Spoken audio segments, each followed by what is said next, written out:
Kraft presents The Great Gildersleeve. You bet.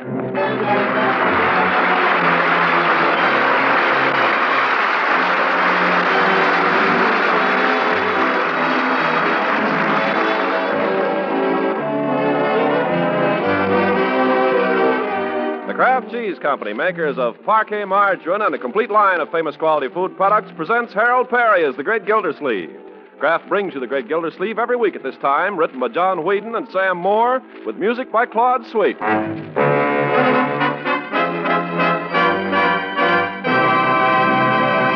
We'll hear from The Great Gildersleeve in just a moment. But first, let's see how quickly you boys and girls listening in can guess the food I'm about to describe. Now, this food is high in energy value. It's a food you enjoy at every meal, and it makes bread, toast, and rolls taste extra good. Oh, yes, it's made by Kraft. Have you guessed it yet? Well, you boys and girls who said Parquet margarine can go to the head of the class and say you can tell Mother there's no guessing about which spread will please your taste. Once you've tried Parquet and find out how good it tastes, you'll know why Parquet's fresh, delicate flavor is preferred in millions of American homes. Remember, too, that every pound of Parquet contains 9,000 units of important vitamin A. So ask Mother to buy Parquet, Parkay, the nourishing spread that tastes so good. Parquet margarine, made by Kraft.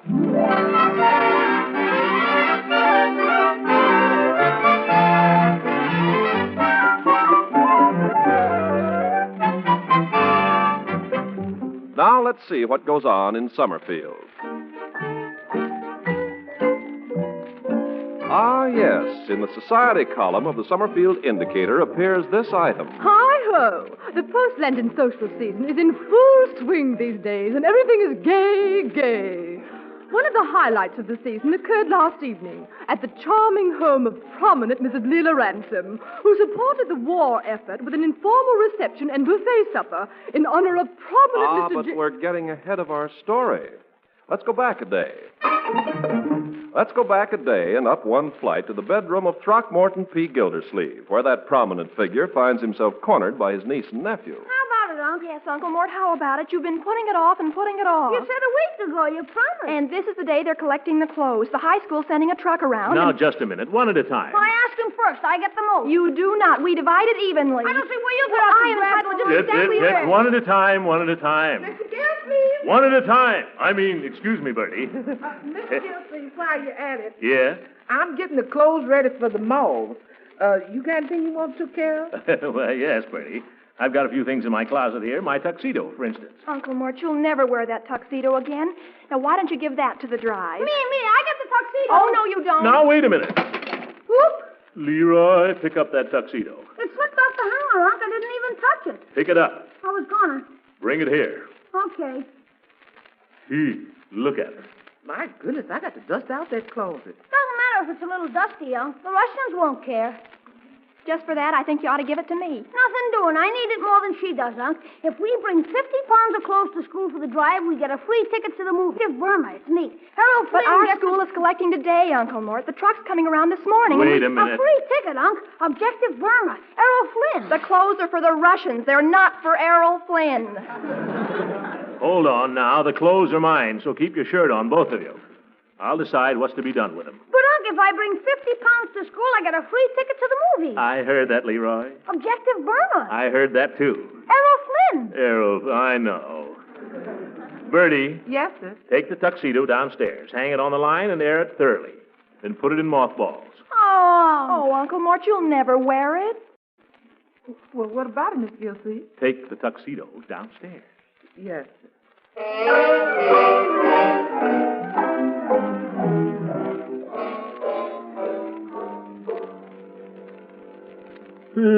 Now, let's see what I can give away here. Ought to have a light put in this closet.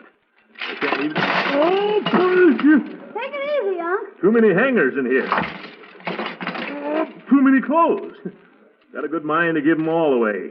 Here, take this, somebody. I get that, Margie. Gave it to me. I get it. Nobody gets it till I see what it is. It's your old army uniform. Oh, I can't let that go. Now, Uncle Mort, what possible use is that? My dear, this war isn't over yet. No, but it will be the day they take you. What? Is that so? Let me out of here. Just for that young man, Marjorie gets the uniform. No fair. You can have the next thing. How about this, Uncle Mort? Those are my golf knickers. But you never play golf. Well, I might. Have to beat Judge Hooker every so often just to keep him in his place, the old goat. Besides, the Russians haven't got time to play golf. That's not the point. There's material enough in those knickers to make suits for 3 or 4 children. I think you exaggerate, my dear. I'll put them aside. I'll think about them. Next. Well, how about these pants? Oh, no, those are my working pants. I wear those when I work around the house. You haven't used them in 5 years. On second thought, I guess I'll let them go. You're growing up now, Leroy. Time you learn to do a few things around the place. Here, catch, Leroy. They're yours. Now, what else? Let's see. How about this? Are you crazy? That's what I wear to church. And I'm going next Sunday.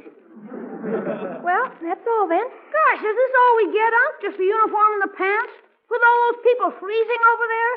Well, it isn't very much, is it? No, it's not. Uncle Mort, now that tuxedo, you don't really need that. Not really. Well, all right. Oh, Bertie. You come, still, please? Yeah, you got that tuxedo down there? Yes. Well, I've changed my mind, Bertie. Bring it up. Okay.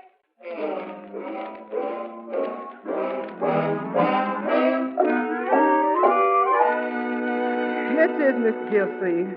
I gave it a good brushing. I'm just going to hang it out on the line. By George, that's a handsome outfit. You know it, Bertie? Yes, it sure is. You know, I hate to let it go. Well, goodbye, old tux. Let's have it, Unc. Now, just a minute. Yes, sir. Some of the happiest hours of my life were spent in that tuxedo. The only suit I ever had made to order. Cost me $75. Look at those lapels, Marjorie. Real silk. You don't see that anymore. And that vest. Silk brocade, top to bottom. Look at the jacket. Look at the way it hangs, even on the hanger. That style. What's a peanut bar doing in the pocket? Can I have it, Unc? What, the peanut bar? I'm afraid it's pretty stale, my boy. Can't be too stale for me. Yeah, you may be right. I don't want to rush you, Uncle Mort, but the truck will be coming by here any minute, so we ought to bundle up the clothes and be ready. Now, just a minute. I haven't entirely made up my mind. You mean you're not going to let us have the tuxedo? Well, I don't know. Cost me $75. I don't care what it costs. You never wear it and you don't need it. Not the way the Russians do. Confound it, what do the Russians want with my tuxedo? It isn't just the Russians. I suppose Stalin is going to wear it to state functions. I suppose he needs it to go to San Francisco. Stalin isn't going to San Francisco. Well, neither is my tuxedo. Bertie, take it down again and hang it on the line. Up and down, up and down. Take it away. Bring it back. I declare this house gets crazy all the time. Oh, my goodness, now what's that? Doorbell, doorbell. I'm coming. All day long, up and down, up and down. Anybody home? Oh, it's Mrs. Ransom. Wait a minute, Bertie, I'll go. Uncle Mort, what about the tuxedo? Can we have it? Oh, yeah, don't bother me now.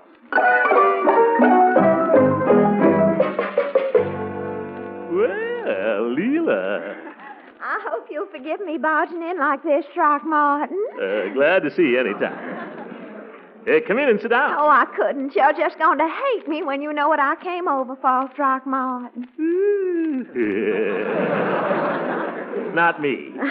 Well, I've come to steal Bertie. Well, what? Oh, you needn't be frightened. It's just for the evening. But I've got to have help because I'm giving a party.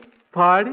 All of a sudden, yes, a buffet supper. You're invited, of course. I'm giving it for an old friend of mine who's just come to town, James Eustace Calhoun. James Eustace Calhoun? Calhoun. James Eustace Calhoun. Never heard of him. You wouldn't, of course. He was a friend of my late husband's. James Eustace and Beauregard grew up together down in Savannah. Friend of Beauregard's, huh? His best friend. He's sort of related by marriage to my cousin Tupper Hathaway. Oh, he was terribly in love with me at one time, but then so was George William Hungerford. They were so cute. They used to call on me together, James Eustace and George William. I just couldn't make up my mind between them. But then along came Beauregard and settled the whole thing. Oh. Is that the doorbell? Yeah, pardon me. Bertie, doorbell. I'm coming. Bertie's been having a hard day. Okay. Miss Marjorie, the truck's here for them clothes. Oh, tell him to wait, Bertie. I'll be right come. Well, I've got to be running along, Throckmorton. You will come to my party, won't you? You bet I'll be there. And you promise not to be jealous. Jealous of what? James Eustace Calhoun. Why should I be jealous of him? Well, gracious, he's so handsome. Looks aren't everything. And he's the loveliest dancer. What do I care? I'm not going to dance with him. Silly. He has the most elegant manners.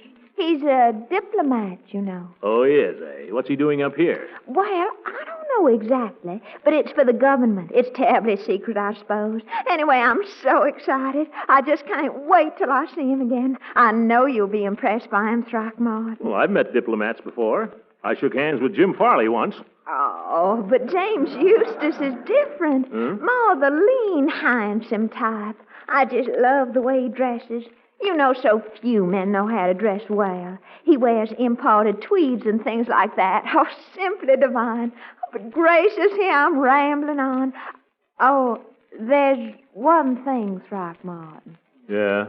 As the hostess, naturally, I'll be looking after James Eustace most of the evening, so... What about me? Well, I thought if you wouldn't mind taking Eve Goodwin, I told her you'd call for her. Now, wait a minute. Maybe I don't want to take Eve Goodwin. Well, I think she's terribly attractive, but of course, if you don't want to, I'm sure Judge Hooker would be only... Now, hold on. I didn't say I wouldn't. After all, Eve and I are good friends. I'll call for her, sure. Only, gosh. Throckmorton, I'm afraid you're just a teensy bit jealous. I am not. You be nice to James Eustace now, and don't let me catch you boys fighting over me, you hear? Goodbye now, and don't forget. Bertie, I expect I'll be seeing you this evening. Yes, ma'am, if you want me. Won't you? I don't know what I'd do without you. James Eustace Calhoun. Sounds like a gigolo to me. Such a gorgeous dancer. But he can't sing a note. But he can't even carry a tune. If he's so tall and handsome, why isn't he in uniform instead of walking around in tweeds? Thinks he's such a fancy dresser. Why, George, I could show her and show James Eustace. Uncle Mort, are they still there? Is who still where? The men with the truck for the clothes drive. They're waiting up here. Oh, thank goodness. Hey, wait, Bertie, stop her. Miss Marjorie, your uncle wants you. What does he want? Bring back that tuxedo. But Uncle Mort, you promised. The Russians. Don't worry about the Russians. They're the best dressed people in Berlin right now. This is one time I gotta have that tuxedo.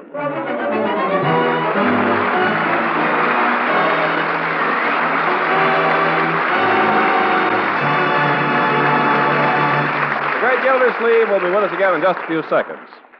You know, most American families are big bread eaters, and if yours is a family of average size, they may eat as many as 6 loaves of bread a week. Now, that adds up to a lot of slices, and it can add up to a lot of good eating enjoyment, too, when you spread slices of bread and toast and sandwiches with delicious Parquet margarine. Parquet's fresh, delicate flavor really satisfies, makes bread rolls, pancakes, and waffles taste so good you'll want to eat more. And as for good nutrition, listen to this. Economical Parquet is actually one of the best energy foods you can eat. What's more, every single pound of Parquet is guaranteed to contain 9,000 units of important vitamin A. So for flavor that really satisfies, for energy and vitamin A, be sure to buy Parquet. Parkay, Parquet margarine. Ask for the spread that tastes so good. Parquet, made by Kraft.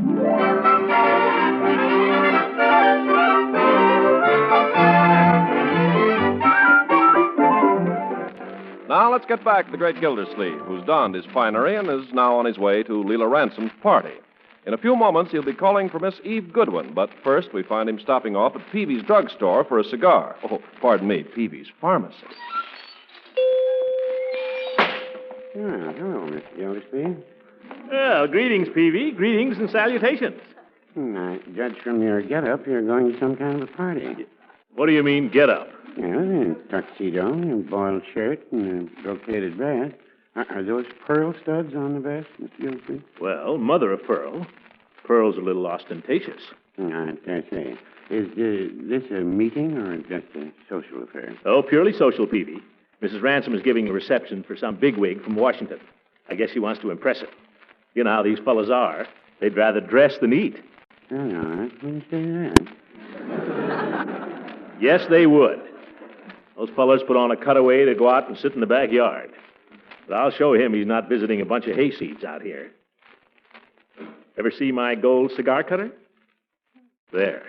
Well, I was wondering what you had on the end of that chain. My grandfather's gold watch is on the other end. Doesn't keep time anymore, but it looks, well, substantial. Well, it looks substantial, all right. Must weigh a pound and a half.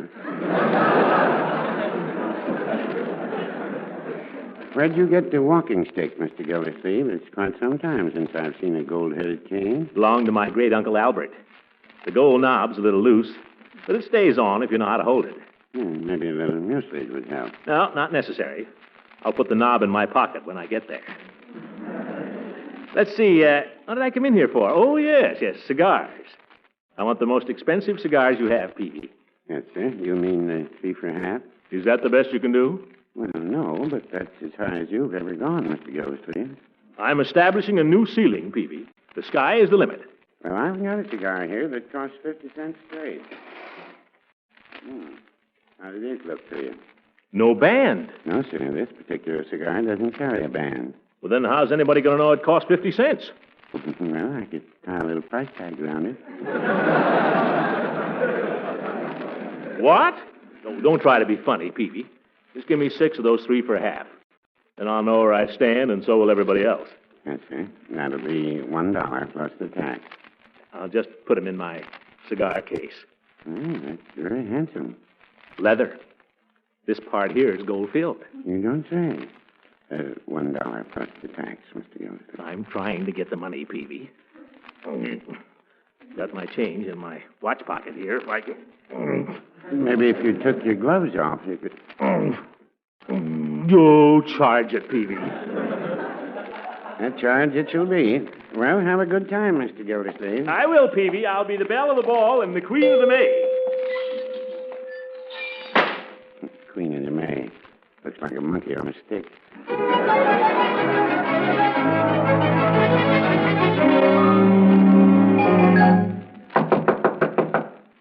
Come in, Throckmorton. The door's not locked. Eve, where are you? Have a chair, Throckmorton. I'll be ready in just a second. Women. All they think of is dressing up like a plush horse. Might as well sit down and be comfortable. Vest is getting a little tight. Still, it makes me look slender. How have you been, Eve? I've been fine, Throckmorton. How have you been? Fine. What dickens are you putting on that takes so long? I'm going to show you right now. Oh, my goodness. What's the matter? Nothing. Huh? I thought maybe there was something the matter with my clothes. Oh, no. They're perfect. How do I look? Say, pretty tasty. Is that a new dress, or did you just have it tightened? Only joking, of course, Eve. Come on, we'll be the handsomest couple ever seen in Summerfield. Have to be careful getting up and down.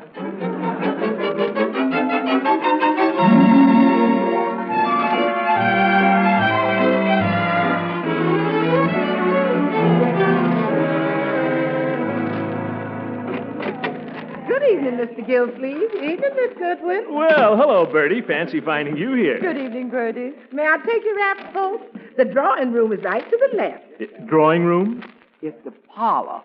Oh, yeah. Why, darling, how lovely. Throckmorton, what on earth have you got on? Come here, everybody, and look at Throckmorton. Leila. Well, well, Gildy, you look just like a waiter.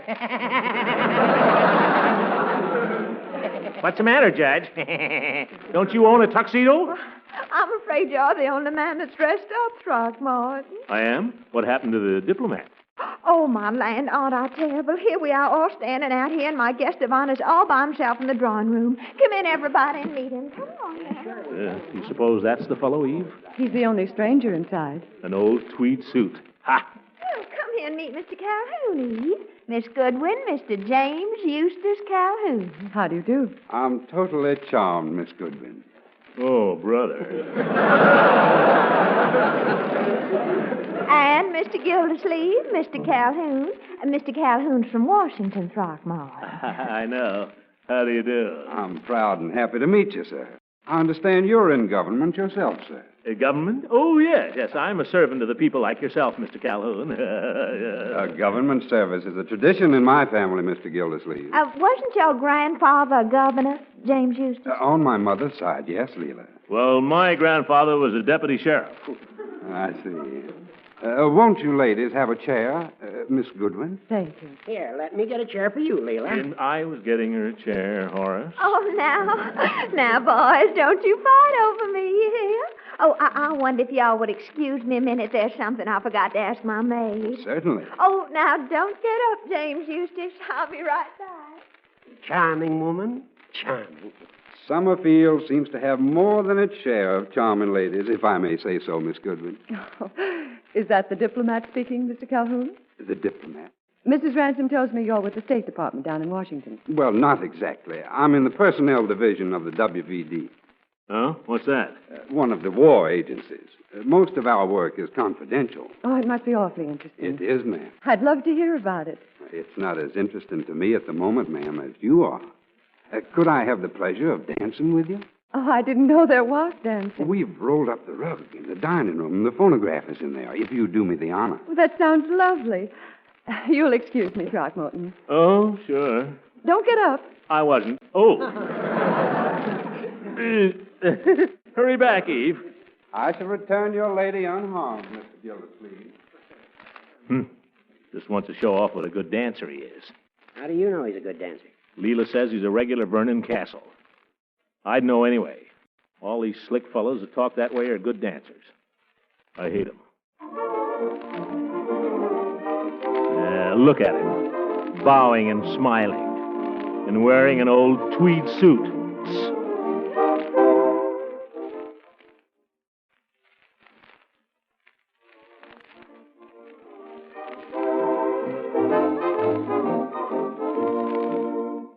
Well, Mr. Calhoun, I must say you're a marvelous dancer. Isn't it simply divine, Eve? Oh, stop or we'll spoil it. I'm afraid you ladies have already spoiled me for dancing with ordinary partners.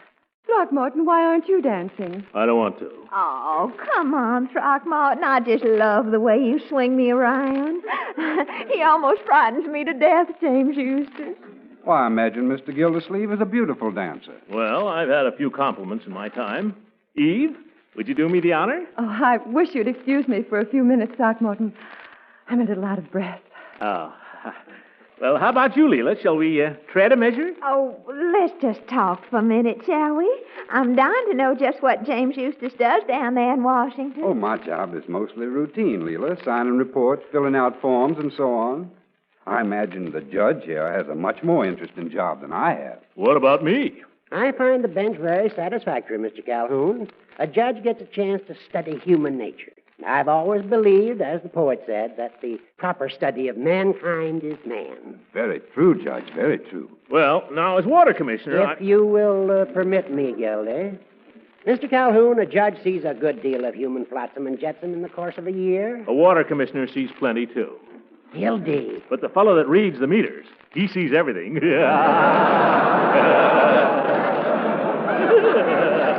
I was about to tell Mr. Calhoun of an interesting case that came up in the winter term. Oh, Horace. How would it be if I'd sing, Leela? As long as everybody's too tired to dance. Tired, mercy, I'm not tired, Throckmorton. Well, Come on, James Eustace, let's dine, shall we? Your wish is my command, Leela. How about a lovely romantic waltz this time? I always love waltzing with you. I always love waltzing with you. Bureaucrat. Now, Throckmorton, I think he's very nice. Would you like to dance? Sure. Guess I better not, Eve. This coat's a little tight, and if I raise my arms, Oh. Zeep. Eve, could I have the pleasure? Oh, why, certainly, Judge. Excuse us, Gildy.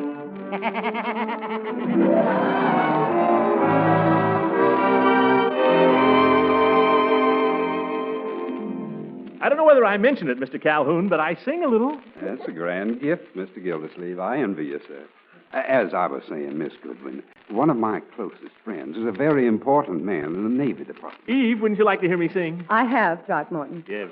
And this friend of mine remarked the other day that, in his opinion, we'll have regular plane service across the Atlantic within 5 years. I wouldn't want that to get around, of course. I won't tell a soul. What's going on in here, secret? Leela, wouldn't you like to hear me sing? Well, later, Throckmorton, we're going to have supper now. Supper? Well, just one short song then, huh? Kind of relax everybody before they eat. Well, I'm not sure it would, Throckmorton. You put so much into your singing. Oh, come on, Leela.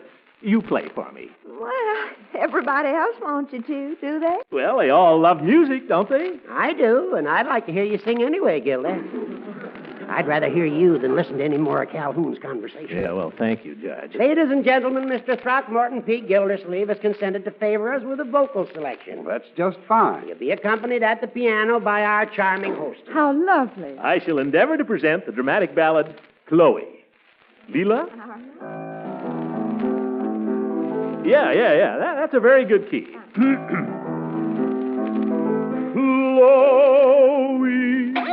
Oop. Mother of pearl stud. Grab it, Horace. Chloe. I've got it, Throckmorton. Someone calling, no reply. Night shades fallen, hear him sigh. Chloe.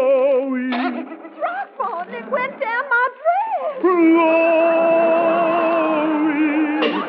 Oh, Is that another stud? no, that was a pants button. I'm going home and change my clothes.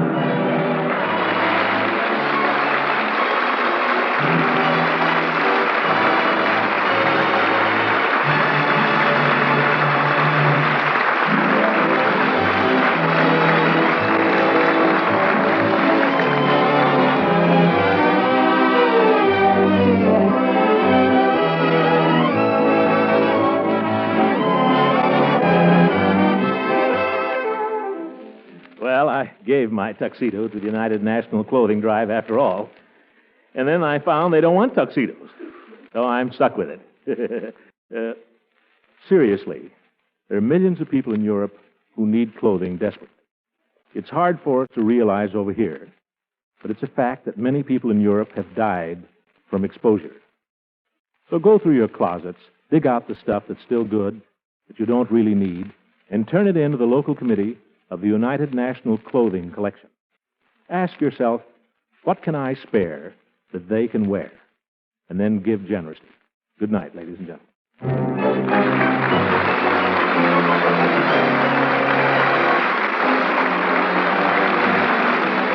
Music on this program was directed by Claude Sweet. This is Ken Carpenter speaking for the Kraft Cheese Company, makers of parquet margarine and a complete line of famous quality food products.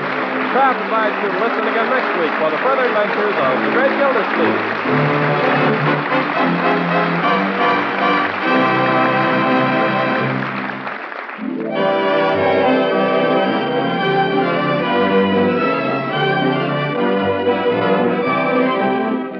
Now, a wonderful help in menu planning. It's Pabstet, the delicious golden cheese food. The cheese food that's so nourishing, so easy to digest, so useful in 100 appetizing ways. For a tempting main dish, blend Pabstet's mellow cheddar cheese flavor into nourishing, economical macaroni and au gratin dishes. Or melt Pabstet into a smooth, luscious cheese sauce to pour over vegetables, hard-cooked eggs, chicken, or fish. For lunchbox sandwiches or after-school treats, spread delicious Pabstet on graham crackers or between layers of white or whole wheat bread. There's actually 100 different ways to please your family with Pabstet. And remember, Pabstet supplies many important food elements: muscle-building protein, milk minerals, vitamin A, and the important vitamin called riboflavin. So, for delightful menu surprises, buy wholesome, nourishing Pabstet. Whenever you can, serve this delicious golden cheese food, Pabstet.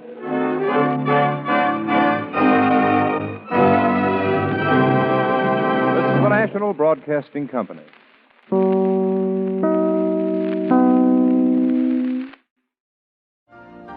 You've been listening to the OTR Gold Network. Find more classic radio at otrgold.com.